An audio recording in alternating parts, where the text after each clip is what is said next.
Hi.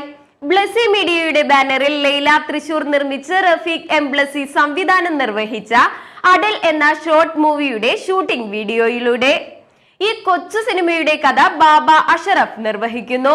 Associate director M Ramesh Kumar, camera Jas Ummer എന്നിവരും നിർവഹിക്കുന്നു. Art Ramesh Raghavan Kasaragod, makeup Sundaran Chettippadi, makeup assistant Vatsala Malappuram, editing Faisal Muhammad, Jas Ummer എന്നിവരും ചേർന്നാണ് നിർവഹിക്കുന്നത്. Dubbing studio Chethana Thrissur, production controller Ratheesh Pattambi, production manager Gulan Ottapalam തുടങ്ങിയവരാണ്. ലത എസ് നായർ, ബാല മുരളി, വിനോദ് കോഴിക്കോട്, ബിന്ദു അന്തിക്കാട് തുടങ്ങിയവർ ഷോർട്ട് ഫിലിമിൽ വേഷമിടുന്നു. എഴുത്തുകാർ നേരിടുന്ന പ്രയാസങ്ങളുടെ കഥ പറയുന്ന ഒരു ഷോർട്ട് മൂവിയാണ് അടൽ. ഈ short movie Blessy media YouTube ചാനലിലൂടെ ഓഗസ്റ്റ് 11 ഈ ഷോർട്ട് ഫിലിം നിങ്ങളുടെ മുന്നിലെത്തുന്നു.